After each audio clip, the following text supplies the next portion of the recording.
شفیع کا بھی ذکر اس میں آیا ہے.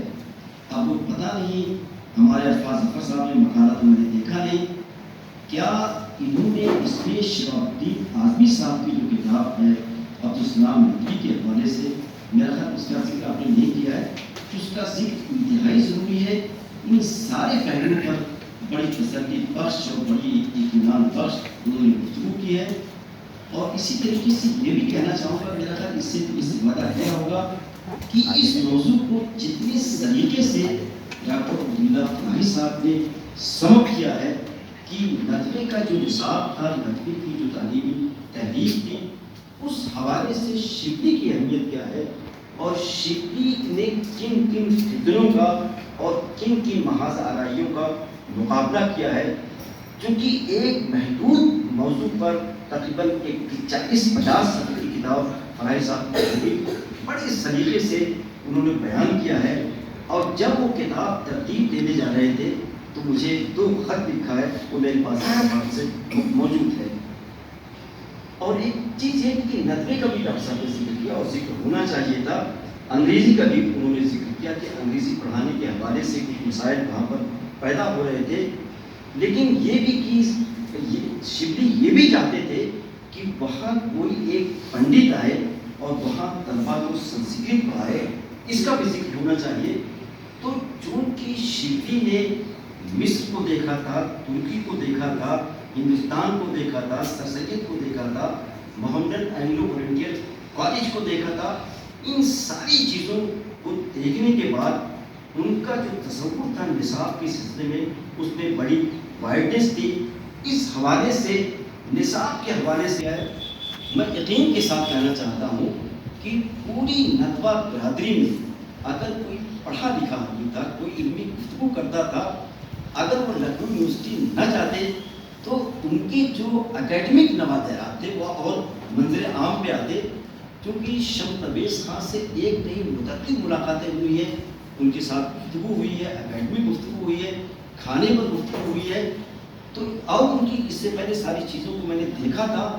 تو شمس تبریز صاحب جس طریقے سے اکیڈمک مراحل کو طے کر رہے تھے, ایک طریقے سے جب یونیورسٹی میں گئے ان کو تعیش پسندی ملی تو اس میں تھوڑی سی رکاوٹ آئی, کیونکہ میں نے دونوں مرحلے کو بہت اچھے طریقے سے دیکھا. اور اس مضمون میں ایک چیز جو ہونی چاہیے تھی, بہت بنیادی چیز ہے کہ جب ان کی اس کتاب پر تبصرہ کیا جائے تو میں چاہتا ہوں کہ کم از کم ایک صفحہ اس چیز پر لکھا جائے کہ شمس تبریز صاحب کی جو یہ کتاب ہے اس کے مراجع کیا ہیں, اس کے مصادر کیا ہیں, اس پر ضرور گفتگو کیا جائے. اس کا بنیادی جو مصدر ہے وہ مکاتیب شبلی ہیں, اور بھی اسی طریقے مین وہی چیز ہے. تو اس پر بھی تھوڑی سی گفتگو کیا جائے, یہ بڑی اچھی گفتگو ہو جائے گی اگر اس میں اضافہ کیا جائے. اور ایک چیز اور کہنا چاہوں گا کہ جب صدر یار جنگ پر گفتگو کیا جائے تو کم از کم دھوپ چھاؤں کا تو کل ذکر آ گیا تھا, آج بھی ذکر آیا. تقریباً 3 مقالات ایسے ہیں جاز الرحمان شیروانی صاحب کے, اس کا عام طور سے لوگوں نے ذکر نہیں کیا ہے, اس کو دیکھا نہیں ہے. میں چاہتا ہوں کہ اس کو بھی دیکھا جائے, اس کو دیکھنے کے بعد اس مقالے کو مزید بہتر اور بنایا جا سکتا ہے.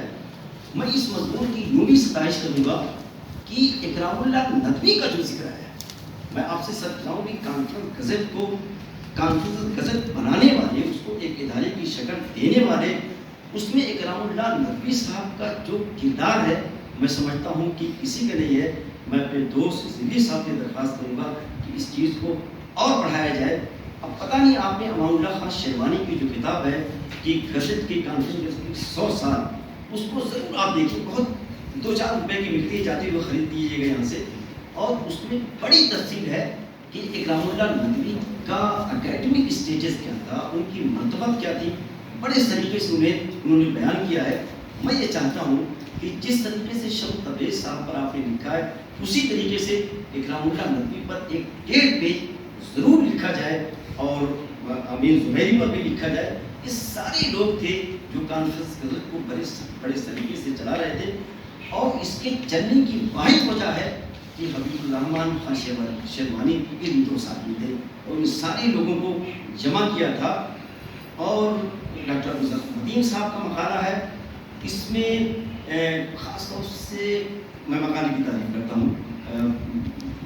شاید یہ بات باہر جائے گی، لیکن اللہ شاہد ہے کہ اللہ میرے دل کے راز کو جانتا ہے کہ میں یہ ستائش کا عادی بالکل نہیں ہوں۔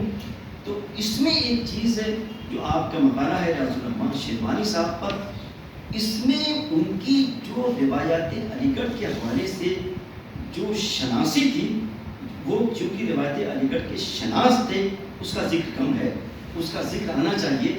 مثلا میں یہ کہنا چاہتا ہوں کہ منیب الرحمان جو دنیا کے اس وقت چند اہم شاعروں میں ہیں جو باہر بستے ہیں، منیب الرحمان شیروانی سے ان کی ذاتی دوستی تھی، اور منیب الرحمان شیروانی ایک ایسے شاعر ہیں جو ہندوستان سے پاکستان تک، باہر تک جتنے بڑے مشاعرے ہوتے ہیں اس میں بڑھائے جاتے ہیں۔ وہ یہیں پر شعبہ اسلامیات کے پروفیسر تھے، روز بھی رہے۔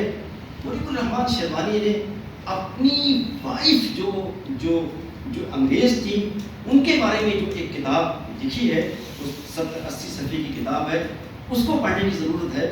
تو منیب الرحمان پر جو ان کی نگاہ تھی، یا اسی طریقے سے عبدالعلیم صاحب پر جو گفتگو کی ہے، یا عبدالعلیم صاحب پر ایک سیمینار بھی کیا تھا، ان ساری چیزوں کا ذکر پوری طریقے سے آنا چاہیے۔ اور میں نے یہ بات لکھی ہے کہ ان کے جو استاد گرامی تھے عبداللطیف علی گڑھی جو تھے، شاید ان کا جو مضمون ہے اس کے بعد کوئی ایسا مضمون نہیں ملتا کہ مزید اس طریقے کی تعلیمات، مزید اس طریقے کی معلومات کہیں اور آپ کو مل سکے۔ اور اسی طریقے سے میں آپ کو یہ بھی کہنا چاہتا ہوں کہ آل احمد سرور پر جن دو لوگوں نے گفتگو کی ہے، ایک تو ہمارے شمس الرحمان فاروقی کا ایک مضمون ہے آل احمد سرور دانشور کی حیثیت سے، دوسرا جو مضمون اس سے چھوٹا ہے لیکن ایک مضمون ریاض الرحمان شیروانی صاحب کا ہے۔ اور اسی طریقے سے باقی نبی پر جو ریاض الرحمان شیروانی صاحب نے گفتگو کی ہے وہ بہت ہی معلوماتی ہے۔ تو میں سمجھتا ہوں کہ بڑے پہلو میں یہاں پر گفتگو بہت زیادہ نہیں کر سکتا ہوں، بہت کم ہے، لیکن جب ان کی شخصیت اور